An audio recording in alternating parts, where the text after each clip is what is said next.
नमस्कार, मी संदीप चव्हाण आणि आपण पाहताय टॉप न्यूज मराठी।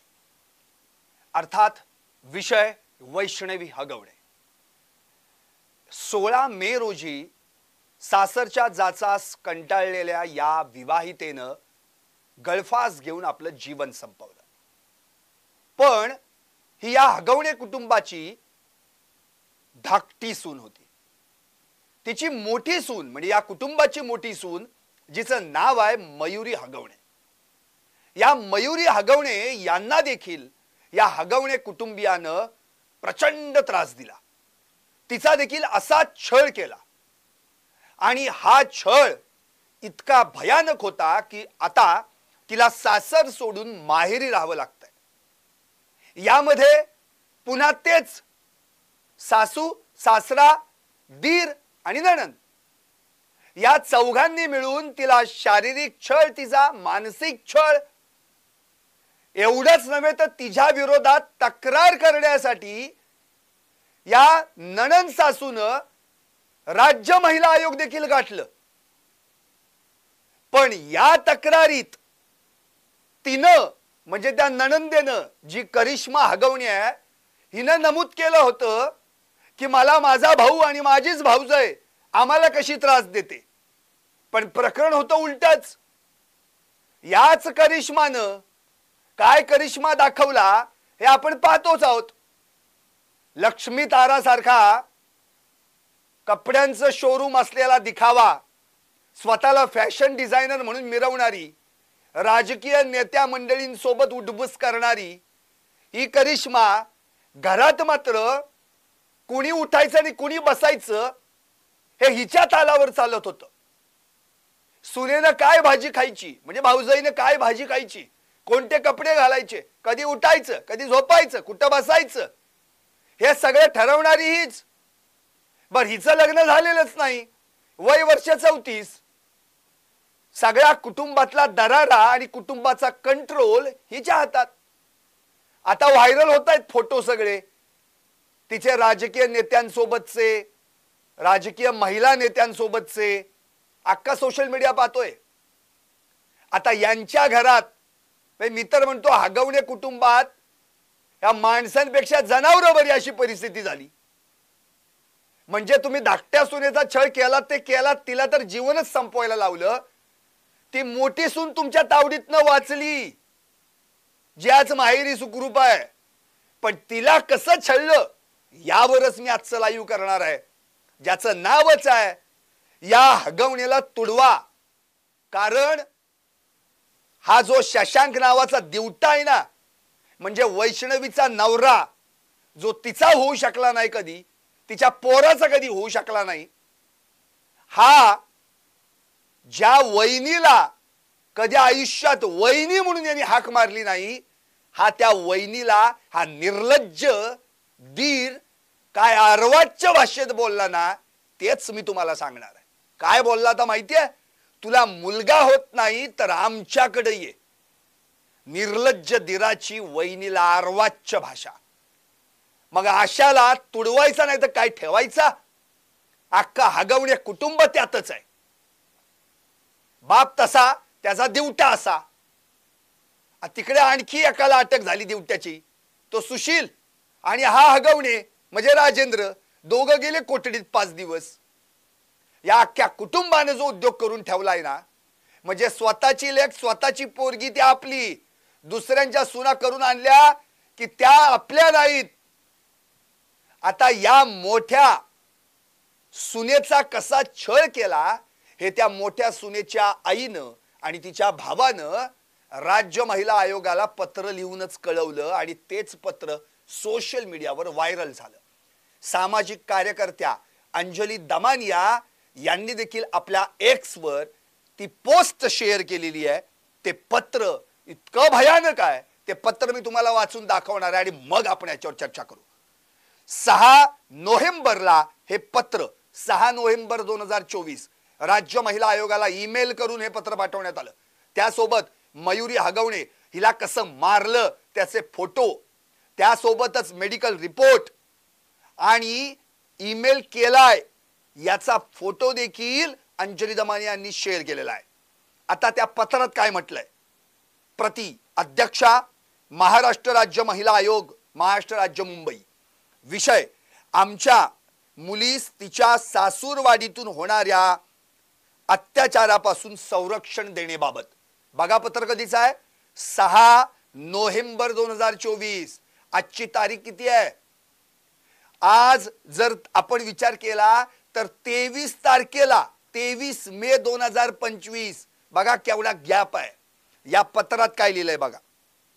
अर्जदार आहेत श्रीमती लता राजेंद्र जगताप, म्हणजे मयुरी हगवणे यांची आई, त्यांना वडील नाहीयेत, आणि भाऊ मेघराज राजेंद्र जगताप. आता महोदय, माझी मुलगी सौ मयुरी सुशील हगवणे हिचं 20 मे 2022 रोजी सुशील राजेंद्र हगवणे राहणार भुकुम तालुका मुळशी यांच्याशी विवाह झाला. त्यानंतर लग्नाच्या काही कालावधीनंतर तिचे सासरे राजेंद्र तुकाराम हगवणे आणि सासू लता राजेंद्र हगवणे यांनी आम्हाला फॉर्च्युनर पाहिजे व पैसे पाहिजेत अशा मोठ्या गाड्यांच्या व रोख रकमेची मागणी करून तिला त्रास देऊ लागले. म्हणजेच फॉर्च्युनर गाडी आणि पैसा यांनी फक्त वैष्णवी हगवणेच्या घरच्यांना किंवा तिला नव्हता मागितला, त्याआधी मोठ्या सुनेला पण मागितला होता. म्हणजे यांना फॉर्च्युनर गाडी किती महत्वाची आहे बघा.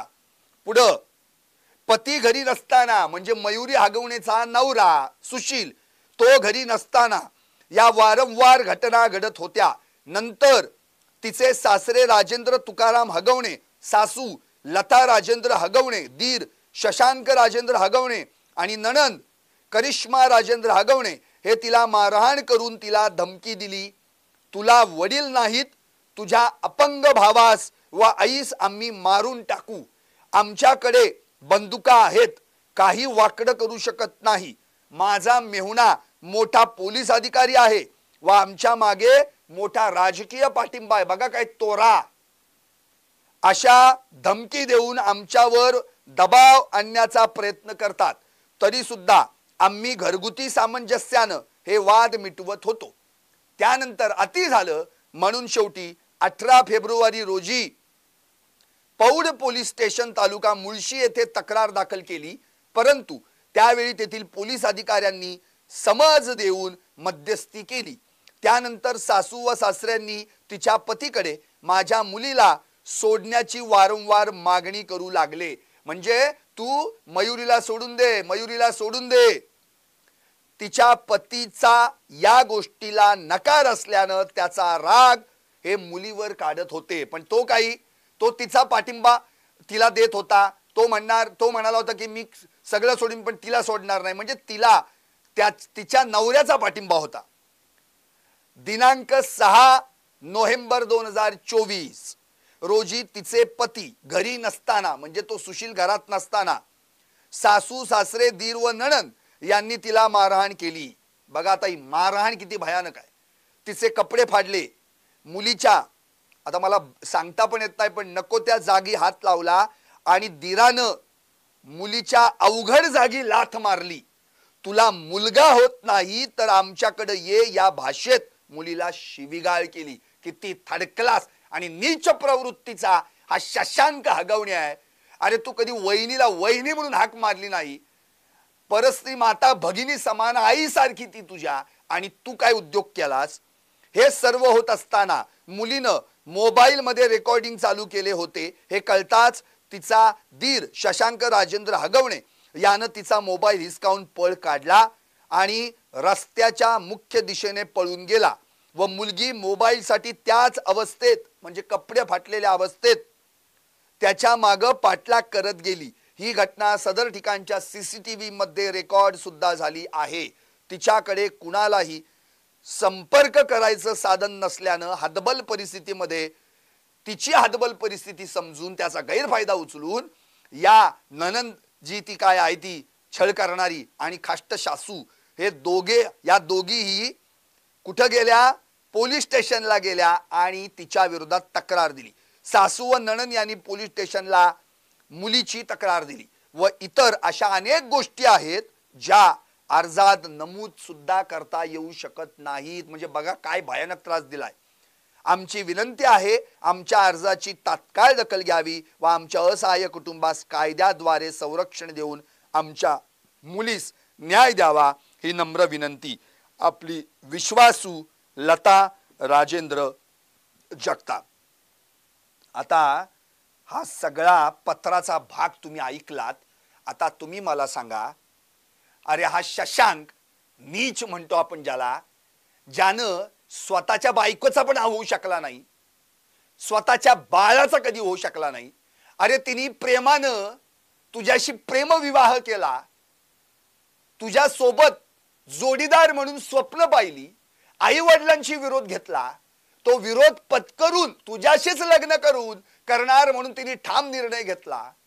शेवटी आई वडिलांनी पोरीचं सुख कशात हे बघून तुझ्याशी तिचं लग्न लावून दिलं. नुसतं लग्न नाही लावून दिलं, तुला 51 तोळं सोनं दिलं, तुला 1.5 लाखाचा मोबाईल दिला, 7.5 किलोची चांदीची भांडी दिली, 1,20,000चं घड्याळ दिलं. शेवटी वरचेवर श्रावण महिना आला, अधिक मास आला की अंगठी काय, पोशाख काय, चांदीची भांडी काय, चांदीच्या गवराई काय, काय काय दिलं तुला. आणि तू नीच त्या बायकोचा पण झाला नाहीस. म्हणजे ती तुझ्यावर प्रेम करत होती, तू तुझ्या पैशावर प्रेम करत होतास. जेव्हा ती गर्भवती राहिली आणि तिने तुला सांगितलं, तेव्हा तू तिच्या चारित्र्यावर संशय घेतला आणि हे बाळ माझं नाही असं म्हणालास. म्हणजे इतका हलकट तू तुझ्या वहिनीला कधी वहिनी म्हणून हाक मारली नाही. त्या वहिनीला तुला मूल होत नाही तर आमच्याकडे ये अशी म्हणण्याची भाषा तुझ्या जीभ सडली कशी नाही तुझी आणि झडली कशी नाही. असले हे नराधम वासनांद पाळलेत हे सगळे हगवणे कुटुंबात. आणि या हगवणे कुटुंबानी सगळी वाट लावली. याच हगवणे कुटुंबाला जेव्हा काल म्हणजे आज सकाळी पहाटे अटक झाली या दोघांना, तेव्हा इतका कोडगेपणा होता त्या राजेंद्र हगवणेच्या अंगात. त्याला विचारलं पत्रकारांनी की तुला पश्चाताप झालाय का, तर त्याच्यावर नकारार्थी हात हलवून मान नकारार्थी हलवतोयस तू. म्हणजे किती उद्दामपणा, कोडगेपणा आणि निगरगट्टपणा तुझ्या अंगात आहे. ही तुमची सगळी उद्योग धंदे थेरे नको त्या राजकीय पाठिंब्यावर. आमच्याकडे बंदुका आहेत आणि आमच्याकडे मोठा राजकीय पाठिंबा आहे. काय झालं रे, कुठे गेलं हे सगळं. मोठा पोलीस अधिकारी माझा मेहुणा आहे जालिंदर सुपेकर. आत्ताच अजितदादांनी स्टेटमेंट दिलंय. जालिंदर सुपेकरांना अजितदादांनी फोन केला, विचारलं या प्रकरणाशी तुमचा काय संबंध आहे का. जालिंदर सुपेकर म्हणाले माझा या प्रकरणाशी काही संबंध नाहीये.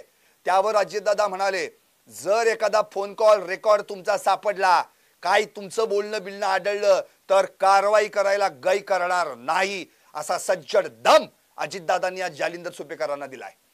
त्यामुळं हे जे सगळं जे काय राजेंद्र हगवणे कुटुंबाने जे घबाड रचलंय ना, अरे जनावर बरी रे तुमच्यापेक्षा. म्हणजे भिकाऱ्यासारखं 100 कोटींचे मालक तुम्ही, पण 100 कोटींचा भिकारी तुम्ही. सुनेच्या पैशावर तिकडून डल्ला मारून सगळी घरं भरता तुम्ही. काय मिळालं तुम्हाला. अरे त्या मोठ्या सुनेकडं तिचे वडील नाहीत, तिच्या अपंग भावाला ना आईला ठार मारू म्हणून धमकी देता तुम्ही. आणि परत वर त्यांच्याकडे पण फॉर्च्युनर मागितलीत. असं काय त्या फॉर्च्युनर मध्ये तुमचं काय दडलंय त्या गाडीत. फॉर्च्युनर पाहिजे, पैसे पाहिजे म्हणजे तिने दिलेला म्हणून हिच्याकडनं घेतलीत तुम्ही. बाकी काय केलं तुम्ही. तो मोठा मिरवत होता MH14 KU 2002 फॉर्च्युनर मधून, आता पडली पोलीस ठाण्यात सडत तुझी गाडी. अरे गाडीच ती काय वर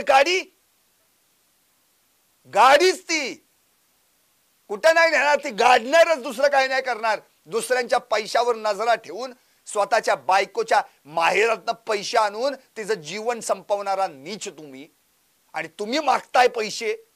ही तुमची लायकी. 7 दिवस तिकडं सून मेल्याचं दुःख नाही तुम्हाला, आणि तुम्ही तिकडं हॉटेलमध्ये जाऊन पांढरा रस्सा तांबडा रस्त्यावर ताव मारत बसलाय. कुठं फार्म हाऊसला जाताय, कुठं शेतात जाताय, कुठं लॉज मध्ये राहताय. अरे तुम्हाला मदत करणाऱ्यांना पण लाजा वाटल्या पाहिजे होत्या. 7 दिवस बोंबलत फिरत होतात तुम्ही. थार काय, बलेनो काय, कुठल्या गाड्याशिवाय तर तुमची बातच नाही तो. आता एवढ्या सगळ्या तुमच्या ह्या उद्योगानंतर 6 नोव्हेंबर 2024 ला तुम्ही तिला मारहाण केलीत. कपडे फाटस्तवर. अरे सासरा आहेस का कोण आहेस. सून म्हणजे लेख ना. नको त्या जागी हात लावलाय, लज्जा उत्पन्न होईल असं वर्तन केलंस नालायक. आणि तो धीर तर काय त्याची लायकीच नाही. कसला धीर हा? लायकी आहे घ्यायची. आणि स्वतःच्या सख्या भावाच्या बायकोबाबत असा जर तू बोलत असशील तर काय लायकी आहे तुझी? तुमच्यानं तुडवलं पाहिजे तुमच्या सारख्यांना, दुसरं काय केलं नाही पाहिजे. आणि हे सर्व घडत असताना ती बिचारी मोबाईल मध्ये रेकॉर्डिंग करते, तर मोबाईल हिसकावून घेता, केस उपटून त्याला खाली पाडून आणि बाहेर रस्त्यावर तमाशा मांडताय तुमचा. आणि रस्त्यावर जाऊन परत ती बिचारी त्याच कपडे फाटलेल्या अवस्थेत तुमच्या मागे पळायचं तिने. अरे नशीब बलवत तर ती वाचली. आता हे एवढं सगळं पत्र 6 नोव्हेंबरचं 2024 ला राज्य महिला आयोगाकडे गेलं. पण त्याच्याच आधी त्या करिश्मा नावाच्या नंदेनं, पिंकी ताई, काय ताई, पिंकी ताई, हिनं आधीच राज्य महिला आयोगाकडे तक्रार केली, माझा भाऊ आणि माझी भाऊजाई मला त्रास देते म्हणून. दोन्ही तक्रारी राज्य महिला आयोगाकडे आल्या क्रॉस कंप्लेंट आल्या. राज्य महिला आयोगानं काय केलं? तात्काळ या कंप्लेंट दुसऱ्या दिवशी म्हणजे 7 तारखेला 7 नोव्हेंबरला बावधन पोलीस ठाण्यात पाठवून दिल्या आणि कारवाई करायला सांगितलं. 485 पण दाखल झालं. पुढे काय? पुढे काउन्सिलिंग सुरू झालं. आता ज्या कुटुंबात वाद आहेत, पोलिसांनी आपला ठीक आहे कायद्यानुसार यांचं काउन्सिलिंग करावं म्हणून बैठकी बोलावल्या. काय झालं त्यानंतर? आता हे सोडा, त्या मयुरी हगवणेला तिने जी कंप्लेंट केली त्यात जे एवढं आता मी तुम्हाला वाचून दाखवलं ते एवढं लिहिलंय भयानक त्यात. अशावेळी तिच्या अर्जावर जो काही तिने जो मांडलेला आहे पत्रातनं सगळ्यांना, तिच्या आईने जो काही भाग मांडलाय त्याच्यावर गुन्हा दाखल नको व्हायला पाहिजे होता? हा 6 नोव्हेंबरला जर गुन्हा तुमच्याकडे आला पोलीस स्टेशनला, तर 6 नोव्हेंबरला जर गुन्हा दाखल झाला असता, 7 नोव्हेंबरला तक्रार अर्ज तुमच्याकडे आला, तर काय झालं असतं माहिती आहे? त्या वैष्णवीचा जीव वाचला असता, जिनं 16 मे 2025 ला या महिन्यात जीव सोडला. विचार करा, 5 महिने होते मध्ये तुमच्याकडे. 5 महिने काय केलं त्या अर्जावर? राज्य महिला आयोगाने तुमच्याकडे अर्ज पाठवला. पुढे काय केलात? पुढे झाला तुमच्या पोलीस स्टेशनचा घोळ. तेव्हा पौड पोलीस स्टेशन होतं कुणाच्या ताब्यात? पुणे ग्रामीणच्या ताब्यात. आणि आता कुणाच्या ताब्यात गेलं? पिंपरी चिंचवडच्या ताब्यात. अरे मग तुमच्या हद्दीच्या खेळात अरे जीव गेला ना वैष्णवीचा. ही तुमची हद्द खेळत बसलात तुम्ही. पुणे ग्रामीण का पिंपरी चिंचवड, पुणे ग्रामीण का पिंपरी चिंचवड.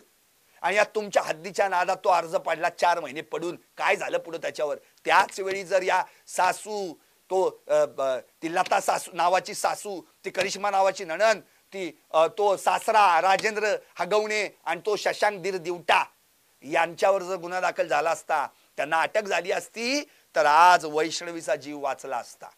5 महिने होते. 5 महिने. 5 महिन्यात काय केलं? राज्य महिला आयोगाच्या अध्यक्ष रुपाली चाकणकर यांनी याच्यावर दिलं स्पष्टीकरण. माझ्याकडे तक्रारी आल्या, मी तक्रारी लगेच 7 तारखेला पाठवून पण दिल्या, पोलीस स्टेशनला कारवाई पण करायला लावली. पण दोन्ही क्रॉस कंप्लेंट होत्या, त्यामुळे कुटुंबातील लोकांना काउन्सिलिंग साठी बोलावण्यात आलं. जेव्हा हे सगळे आधी हिचे जी आई आहे ती तक्रार दाखल करायला पहिल्यांदा पोलीस स्टेशनला गेली होती, तेव्हा तुम्ही मध्यस्थी करायची गरज काय होती? पोलीस अधिकाऱ्यांनी मध्यस्थी केली. कुणी राजकीय दबाव तुमच्यावर आणला होता? त्यावेळी जाऊन चौकशी नव्हती करायला पाहिजे की यांच्या घरात काय उद्योग चाललेत ते? तिथं दबलं. मग नंतर म्हणजे 18 फेब्रुवारीला त्या ऑलरेडी आल्या होत्या, पण समज दिलीत आणि घरी पाठवलं. आता पुढं एवढं सगळं झाल्यानंतर पौड पोलीस ठाणे पुणे ग्रामीण मध्ये मोडत होतं. आता मात्र तो भाग पिंपरी चिंचवड पोलीस आयुक्तालयात मोडतो. त्यामुळे वैष्णवी हगवणे हिच्या बाबतीत मी सुमोटो देखील दाखल केलेली आहे. रुपाली चाकणकर म्हणाल्या मी सुमोटो 19 मेला दाखल केली. पण हे सगळं जरी झालं असलं तरी देखील 5 महिने या अर्जावर का नाही विचार केला गेला? काय झालं त्या अर्जाचं? काय झालं त्या तक्रारीचं? नंतर त्या घरात गोंधळ वाढतच गेला. शेवटी वैष्णवीचा जीव गेला. आता एवढं सगळं घडलं असताना या 19 मेला तुम्ही सुमोटो दाखल केली तर मान्य आहे, पण याच दरम्यान या 5 महिन्यांच्या कालावधीमध्ये त्या वैष्णवीचा इतका छळ झाला तो कुणाला दिसला नाही का? त्यावेळी कोणी चौकशी केली नाही का? काउन्सिलिंग संपली की सगळं संपलं का पुढचं? अशा वेळी जर या तक्रारीवरून गुन्हा दाखल झाला असता तर आज वैष्णवी जिवंत असती, कारण की हे सगळे आत असते खडे फोडत. पण नाही, मयुरी हागवण्याच्या तक्रारीला त्या डस्टबिन मध्ये टाकून दिलं तुम्ही, काही त्याचा उपयोग केला नाही. आणि एवढं सगळं करून नोव्हेंबर 2024 ला जेव्हा हे सगळं प्रकरण घडलं, अर्ज तिने दाखल केला, त्यात गंभीर काय आहे माहितीये? गंभीर काय? अहो चार्जशीटच दाखल झालं नाही. मयुरी हागवण्याच्या अर्जावर जो गुन्हा दाखल झाला असेल या 4 चौघांवर, चार्जशीट का नाही दाखल झालं? आता हे प्रकरण गंभीर नाही का? नोव्हेंबर आणि आता मे, चार्जशीट 90 दिवसांच्या आत दाखल व्हायला पाहिजे होतं. 5 महिने झाले, म्हणजे 90 दिवसांचा कालावधी उलटून गेला. आता रुपाली चाकणकर म्हणतात या संदर्भात मी मुख्यमंत्र्यांशी चर्चा करणार आहे. अरे पण हे सगळं सिस्टीम, ही यंत्रणा, याच्यामुळे हकनाक जीव गेला एका त्या पोरीचा, जिचे बिचारीची काहीच चूक नव्हती. जर तिला त्या मयुरी हागवण्याच्या अर्जावरच्या माध्यमातून यांच्यावर कारवाई झाली असती ना, तर स्वतःचा जीव वाचला असता तिचा. पण हे सगळं काहीच घडलं नाही, याचा कोणी विचारच केला नाही. चालतंय, चालू देत ना, चालतंय. तो राजेंद्र हागवणे, प्रतिष्ठा काय, राजकीय घराणं काय, काय काय काय आग लावायची असल्या गोष्टींना तुडवले पाहिजेत असले धरून. आणि हे राजकीय कार्यकर्ते लोकांना समजून सांगणार सुनाबाळा लेकींचं कसं व्यवस्थित आपण हे केलं पाहिजे, मोठमोठ्या लोकांची भाषणं ठोकणारी.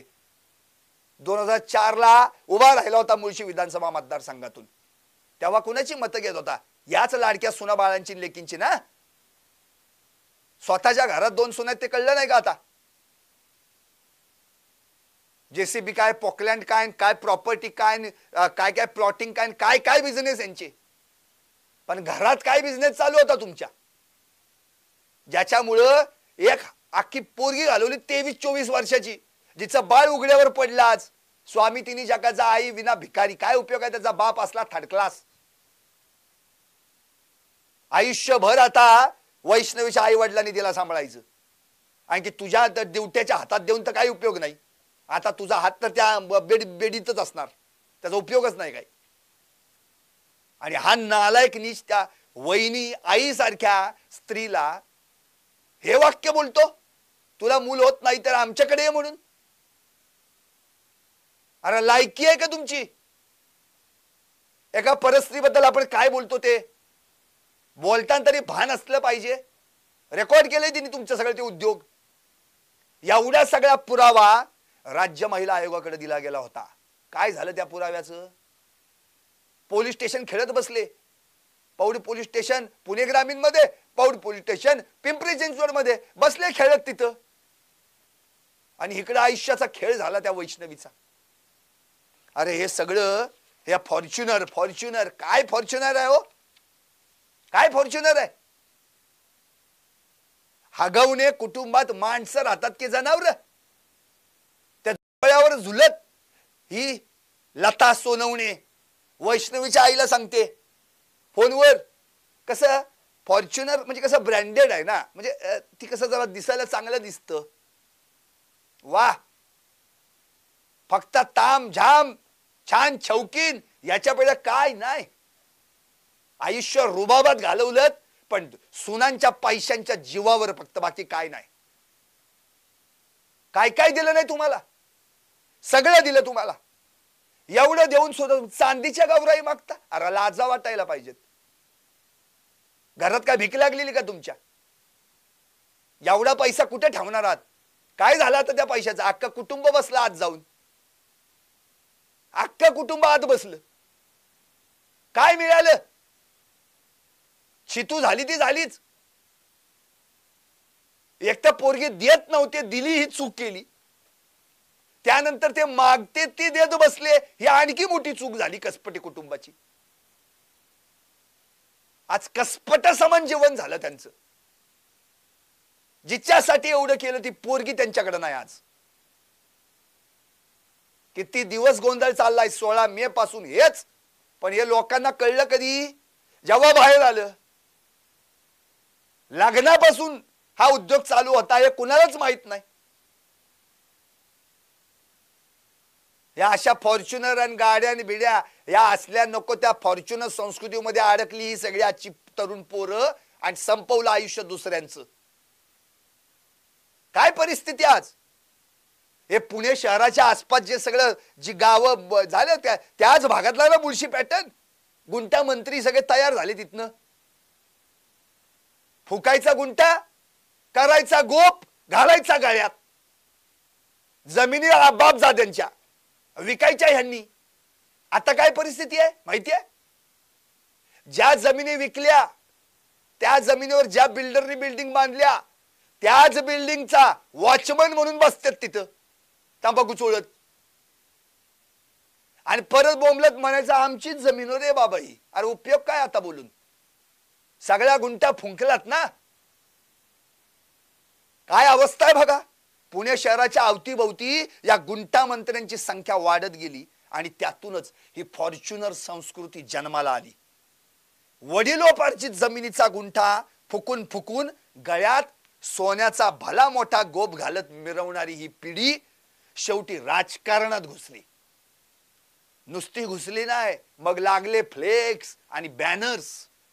भाई, दादा, भाऊ, तात्या, अण्णा आणि यांच्या बुडाखाली फॉर्च्युनर, गळ्यात सोन्याचा गोप, दाही बोटात सोन्याच्या अंगठ्या, कानाला आयफोन, डोळ्यावर रेबनचा गॉगल, अंगात कडक पांढऱ्या रंगाचा सलवार कुर्ता आणि पायात कोल्हापुरी.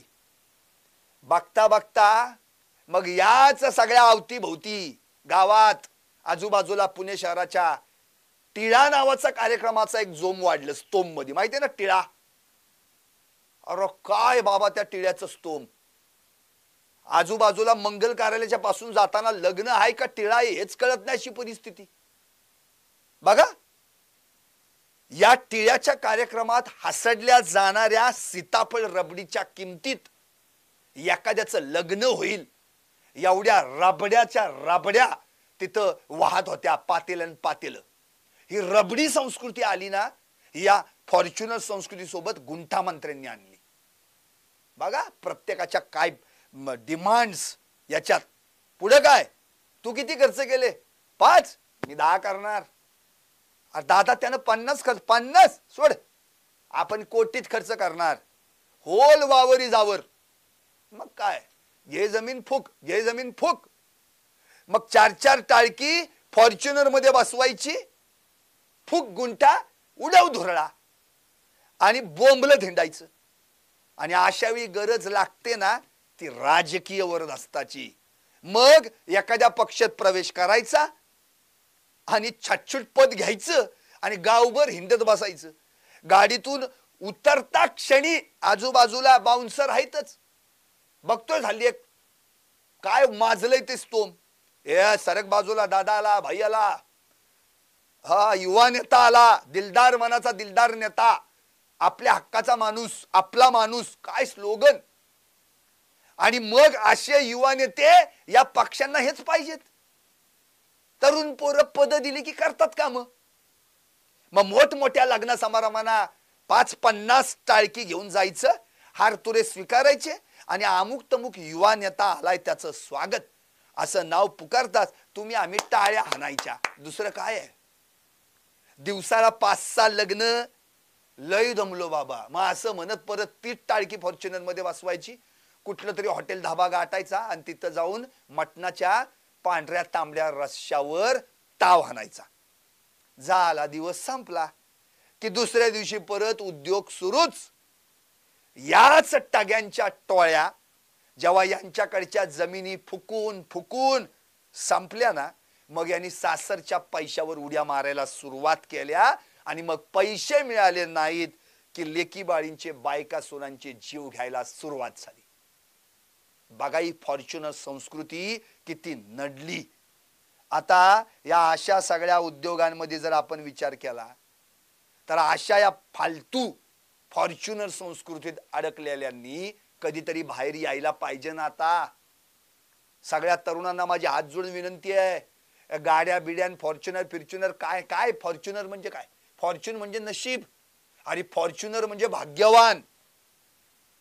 अरे हा भाग्यवान होता हा शशांक, ज्याला त्याचीच प्रियसी पत्नी म्हणून मिळाली, तिच्याशीच लग्न लागलं, वरती परत फॉर्च्युनर पण मिळाली.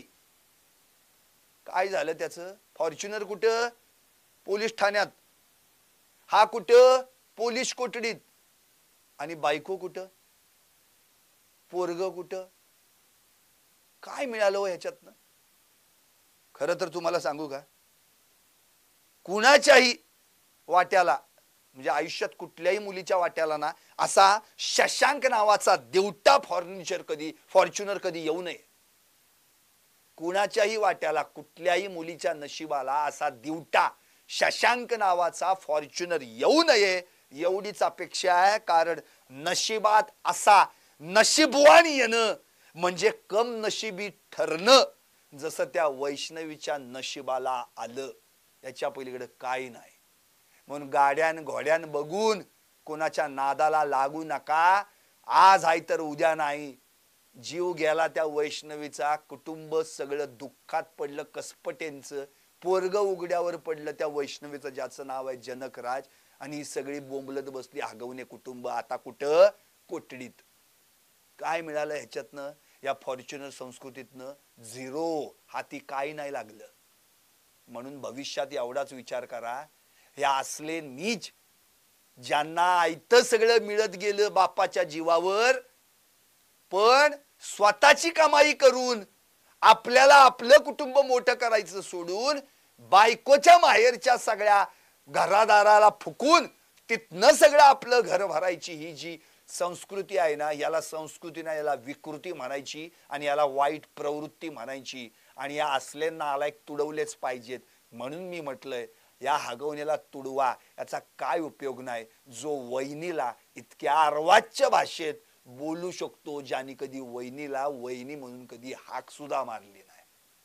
म्हणून माझी सगळी नेते मंडळींना विनंती आहे, या सगळ्या अशा ज्या फॉर्च्युनर संस्कृतीत अडकलेली जी कोण आहेत ना, हे सगळे युवा शोधा, त्यांना योग्य मार्गावर आणा, त्यांना फॉर्च्युनर मधून खाली उतरवा. नशीबवान आहेस, पण फॉर्च्युनर मध्ये बसून नशीबवान होत नसतो. त्यासाठी नशीब घडवायचं असतं ते स्वकर्तृत्वानं, स्वतःच्या कर्तृत्वावर. नाहीतर हे शशांक नावाचे दिवटे आहेत ना, तसे जन्माला येतात. पात्रा टॉप न्यूज मराठी, आपला महाराष्ट्र, आपली बात.